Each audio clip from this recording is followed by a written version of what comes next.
बच्चों, happy mathematics to you all. आज मैं शुरू करने जा रही हूँ ट्रिग्नोमेट्री की एक्सरसाइज 8.2। इससे रिलेटेड टेबल और इससे रिलेटेड एग्जाम्पल्स ये सब मैं ऑलरेडी आपको सॉल्व करवा चुकी हूँ। तो आज हम एक्सरसाइज स्टार्ट करेंगे।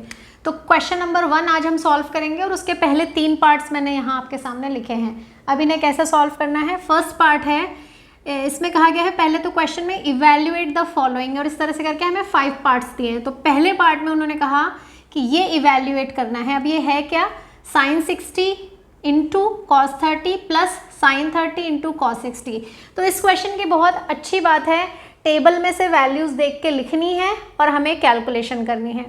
अभी कुछ टाइम हम टेबल में से वैल्यूज़ देख के लिखेंगे, धीरे धीरे हमें इतनी अच्छी प्रैक्टिस करनी है कि हमें ये वैल्यूज़ वैसे ही याद हो जाएं, क्योंकि बहुत ज़्यादा वैल्यूज़ हैं नहीं। जैसे कि सबसे पहले आता है साइन 60। तो साइन 60 की वैल्यू क्या होती है, तो आप टेबल में देखेंगे पता चलेगा √3/2। और जो साइन 60 की होती है वही कॉस 30 की भी, यानी दोनों की √3/2। बिल्कुल ऐसे ही साइन 30 की वैल्यू 1/2 और कॉस 60 उसी के बराबर होता है 1/2। तो जब मैंने इसे सॉल्व किया तो ये बन गया √3 इंटू √3, 3, 2 2 ज़ा 4 और यहाँ पे ये 1/4। प्लस करते हैं तो 4, 3 + 1 करेंगे तो ये भी हमारे पास कितना हो गया 4/4, और ओवरऑल हमारा आंसर हो गया 1। तो ये फर्स्ट पार्ट जो है इसका आंसर है हमारे पास 1। अब हम सेकेंड पार्ट पे आते हैं। यहाँ पे जो वैल्यूज़ हमें रिप्लेस करनी है उसमें सबसे पहली है 1045। तो 1045 की वैल्यू होती है 1, और क्योंकि उसके ऊपर स्क्वायर लगा है यानी हमें 1 का स्क्वायर करना है। कॉस 30 पे आए, कॉस 30 की वैल्यू होती है √3/2 होल स्क्वायर, क्योंकि इस पे स्क्वायर लगा है। कॉस 30 और साइन 60 दोनों की सेम वैल्यू होती है √3/2, उसका भी स्क्वायर करना है। क्या होगा, ये बन जाएगा 2 1 ज़ा 2, ये हो गया 3/4 माइनस 3/4, और दोनों 3/4 हैं, दोनों कैंसिल हो गए। तो हमारे पास ओवरऑल आंसर इसका बचा 2। तो सेकेंड पार्ट का आंसर है हमारे पास 2। तो इस तरह से ये दोनों क्वेश्चन बहुत इजीली सॉल्व हो गए। इस क्वेश्चन को भी हम इजीली सॉल्व कर पाएंगे, लेकिन थोड़ी सी कैलकुलेशंस का ध्यान रखना पड़ेगा। वो क्यों, देखते हैं। cos 45 की वैल्यू होती है 1/√2। अब इसके नीचे हम अपॉन लगाएंगे, फिर हम ये वैल्यूज़ रिप्लेस करेंगे, ये भी फ्रैक्शन में आएंगी। तो फ्रैक्शन में फ्रैक्शंस को अरेंज करना कई बार थोड़ा डिफिकल्ट होता है, इसलिए हम क्या करते हैं, ये जो अपॉन है इसकी जगह डिवीजन साइन लगाया, और अब हम ये जो नीचे की वैल्यू है डिनोमिनेटर वाली, इसकी वैल्यूज़ हम यहाँ पे रिप्लेस करना शुरू कर देंगे। सेक 30 की वैल्यू के लिए हमें पता होनी चाहिए कॉस 30 की वैल्यू, और कॉस 30 की वैल्यू होती है √3/2, तो इसकी वैल्यू हो गई 2/√3। इसी तरह कॉसेक 30 की वैल्यू के लिए हमें पता होनी चाहिए साइन 30 की वैल्यू, और साइन 30 की वैल्यू होती है 1/2, और ये उसका रेसिप्रोकल है तो 2/1। तो इस तरह अगर हमें साइन, कॉस और टेन की वैल्यूज़ याद हो तो हमें बाकी 3 की वैल्यूज़ याद करने की ज़रूरत ही नहीं है, सिर्फ उनके रेसिप्रोकल्स हमें पता होने चाहिए। अब हम इसको सॉल्व करना शुरू करते हैं। 1/√2 डिवीजन साइन, एलसीएम लिया मैंने यहाँ √3, तो ये बन जाएगा 2 + 2√3। अब क्या होगा, 1/√2, ये मल्टीप्लिकेशन में चेंज किया, रेसिप्रोकल किया, √3 ऊपर, नीचे ये जो 2 + 2√3 है इसमें से मैंने 2 कॉमन लिया, तो अंदर बच गया 1 + √3, जिसे मैं लिख सकती हूँ √3/2√2, और ये √3 + 1। अब हमें जो पता है कि रूट्स के नंबर को हमें रैशनलाइज करना पड़ता है, तो मुझे इसको रैशनलाइज करना पड़ेगा √3 - 1 से मल्टीप्लाई करके। तो अब हम इसका आगे का पार्ट इस तरफ से सॉल्व करना शुरू कर देते हैं। तो इसका जो नेक्स्ट स्टेप है वो क्या हो जाएगा, ऊपर मुझे √3 को √3 - 1 से करना है, तो वो बन जाएगा 3 - √3, और नीचे 2√2 तो है ही हमारे पास, और ये जो चीज़ है ये बन गई identity a + b into a - b, यानी a² - b²। तो इसका सोल्यूशन हो गया 3 - √3, 2√2, 3 - 1। तो ये बन जाएगा 3 - √3/2√2 इंटू 2, यानी कि 3 - √3/4√2। अब हमें नीचे डिनोमिनेटर में अभी भी एक रूट है, उसे भी रैशनलाइज करना है, तो हम एक √2 से और ऊपर नीचे मल्टीप्लाई कर देते हैं। √2 से मैंने इसको मल्टीप्लाई किया 3√2, इसको किया तो √3 इंटू √2 √6, और नीचे हो जाएगा 4 और √2 इंटू √2 2, यानी ओवरऑल जो हमारा आंसर बना इसका वो क्या बना 3√2 माइनस √6 अपॉन 8। तो ये है हमारे थर्ड पार्ट का आंसर। अब हम नेक्स्ट 2 पार्ट सॉल्व करेंगे। अब मैं सॉल्व करूंगी फोर्थ पार्ट। फोर्थ पार्ट में क्वेश्चन दिया गया है वही पहले की तरह फ्रैक्शन में है, इसलिए हम क्या करेंगे, एक जो चीज़ है न्यूमरेटर उसे यहाँ लिख लेते हैं, वैल्यूज़ लिखना शुरू करते हैं। sin 30 की वैल्यू होती है हमारे पास 1/2, tan 45 1 होता है, और cosec 60 sin 60 का रेसिप्रोकल है। sin 60 की वैल्यू है √3/2, तो इसकी वैल्यू हो गई 2/√3। अब जो नीचे की चीज़ें हैं उसे मैं इस तरह से लिखना शुरू करती हूँ। sec 30 हो जाएगी cos 30 का रेसिप्रोकल। cos 30 की वैल्यू है √3/2, तो इसकी है 2/√3। cos 60 1/2 होती है, और cot 45 होता है 1।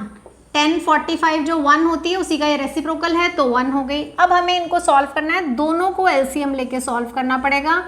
तो इसका एलसीएम बनेगा 2 और √3 डिनोमिनेटर में है वो, और इसका भी एलसीएम वही बनेगा 2√3। तो यहाँ पे 2 कैंसिल, √3 बचा। जब 1 को सॉल्व करेंगे तो 2√3 आएगा, और जब इसको करेंगे तो √3 से √3 कैंसिल, 2 2 ज़ा 4। तो ओवरऑल इसका सोल्यूशन अगर मैं देखूं तो वो बन गया 3√3 माइनस 4 अपॉन 2√3। यहाँ पे डिवीजन साइन है, इसके बाद यहाँ पे है हमारे पास 2√3 एलसीएम है, √3 से √3 कैंसिल होगा तो 2 बचेगा, 2 2 ज़ा 4 हो जाएगा। यहाँ पे 2√3 में 2 कैंसिल होगा तो सिर्फ √3 बचेगा, और यहाँ आ जाएगा 1 है तो 2√3। तो इसका सोल्यूशन हमारे पास क्या बन जाएगा 4 + 3√3 अपॉन 2√3।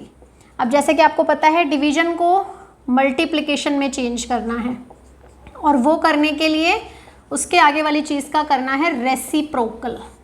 और रेसिप्रोकल होते ही, क्योंकि दोनों के ये न्यूमरेटर डिनोमिनेटर सेम हैं, कैंसिल हो जाएंगे, और हमारे पास रह गया 3√3 माइनस 4 अपॉन, इसको भी मैं 3√3 + 4 लिख सकती हूँ। और इस तरह की चीज़ को हमें रैशनलाइज करना होता है, तो रैशनलाइज करते हैं। 3√3 माइनस 4 से ऊपर और 3√3 माइनस 4 से नीचे मल्टीप्लाई किया, क्या होगा, नीचे का जो है वो इजी है क्योंकि उसमें a + b a - b की आइडेंटिटी लग रही है, तो 3√3 का स्क्वायर करना है हमें और 4 का स्क्वायर करना है। और न्यूमरेटर में भी आइडेंटिटी लग रही है, वो कौन सी है, 3√3 माइनस 4 होल स्क्वायर की आइडेंटिटी। तो यानी हमें ये दोनों आइडेंटिटीज़ यहाँ पे ओपन करनी है। तो मैं ये इस जगह पे करना शुरू करती हूँ इसका अगला स्टेप। तो सबसे पहले हम इस आइडेंटिटी को ओपन करते हैं, 3√3 का स्क्वायर, तो 3 का स्क्वायर 9, √3 का 3, 9 3 ज़ा 27, फिर 4 का स्क्वायर 16, और फिर -2ab जो आता है उसमें 2 आएगा, 3√3 आएगा और 4 आएगा। इसी तरह नीचे आए हम, 3√3 का स्क्वायर 27, 4 का स्क्वायर 16, तो डिनोमिनेटर में हमारे पास है अब 11, और न्यूमरेटर में जब हम इसका सम करेंगे तो ये कितना हो जाएगा 43 माइनस ये हो गया 4 2 ज़ा 8, 8 3 ज़ा 24√3। तो ये है हमारे फोर्थ पार्ट का आंसर। क्या आंसर है, 43 माइनस 24√3 अपॉन 11। तो अब मैं सॉल्व करने जा रही हूँ क्वेश्चन नंबर 1 का 5th पार्ट। कैसे करना है, वही पहले की तरह वैल्यूज़ रिप्लेस करनी है। सबसे पहले आते हैं cos 60 की वैल्यू पे। cos 60 की वैल्यू होती है 1/2, तो हमें क्योंकि उस पर स्क्वायर लगा है स्क्वायर करना है। sec 30 cos 30 की वैल्यू का रेसिप्रोकल है, और cos 30 की वैल्यू होती है √3/2, तो ये हो गई 2/√3। tan 45 की सबसे सिंपल वैल्यू होती है 1।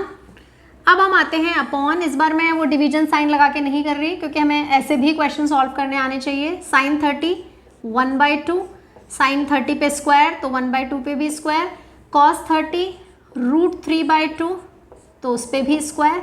अब हम सॉल्व करना शुरू करते हैं। न्यूमरेटर 5, इसको सॉल्व किया 1/4 प्लस 2 4 है ये, और इसके साथ में 2 स्क्वायर दैट इज ऑल्सो 4, √3 का स्क्वायर 3 माइनस 1। नीचे 1/2 का स्क्वायर 1/4, √3/2 का स्क्वायर 3/4। फिर से हमने सॉल्व करना शुरू किया। ये मान लीजिए ये बड़ा वाला अपॉन है, तो ऊपर क्या बना 5/4, 4 4 ज़ा 16/3 -1, और नीचे जो बना उसका मैं अगर एलसीएम ले लूँ तो वो हो जाता है 4 और न्यूमरेटर हो गया 3 + 1।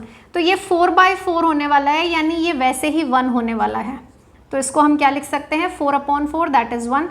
तो हम इसे छोड़ लेकिन नेक्स्ट स्टेप में करेंगे। पहले हम इसका एलसीएम लेते हैं। या यहाँ पे जो 5/4 + 16/3 -1 है, इसका अगर मैंने एलसीएम लिया तो वो एलसीएम मेरे पास आ गया 4 3 ज़ा 12, 4 से 4 कैंसिल, 3 5 ज़ा 15। फिर उसके बाद हम आए 12 / 3 4, 16 को 4 से मल्टीप्लाई किया 64, और फिर हमने इसको इससे किया 12। तो इस तरह से ये न्यूमरेटर हो गया, और डिनोमिनेटर को फिर मैं जगह कम है इसलिए ऐसे लिख देती हूँ, वरना हम अपॉन करके भी लिख सकते थे। तो ये बन गया 4/4, और 4/4 1 होता है, तो यानी 1 से हम डिवाइड करें मल्टीप्लाई करें आंसर में कोई फ़र्क नहीं पड़ेगा, यानी डिनोमिनेटर हट चुका है एक तरीके से। न्यूमरेटर में आते हैं, आगे का स्टेप मैं इधर सॉल्व कर रही हूँ। 64 है और 15 - 12 होता है 3, और नीचे डिनोमिनेटर है 12, यानी ओवरऑल हमारा आंसर हो गया 67/12। तो ये है हमारे 5th पार्ट का आंसर। तो आपको समझ में आ गया होगा। क्वेश्चन नंबर 1 बहुत ही सिंपल है, सिर्फ वैल्यूज़ निकालनी है, डालनी है, सॉल्व करना है। कैलकुलेशन पार्ट थोड़ा स्ट्रॉन्ग होना चाहिए, क्योंकि इसमें रैशनलाइजेशन भी काम में आ रहा है, बहुत सारे फ्रैक्शंस भी काम में आ रहे हैं, तो इन चीज़ों की ज़रूर हमें प्रैक्टिस करनी है, अदरवाइज बिल्कुल सिंपल क्वेश्चन है। तो आज के क्वेश्चन आपको अच्छे से समझ में आ गए होंगे। आ गए हैं तो आज का वीडियो ज़रूर से लाइक करना है, अपने फ्रेंड्स के साथ शेयर करना है, उन्हें बताना है कि आपको कैसा लगा, क्या लगा, आपको कमेंट करके मुझे भी बताना है, और जिन लोगों ने अभी तक सब्सक्राइब नहीं किया है उन्हें सब्सक्राइब भी करना है। Happy mathematics to you all.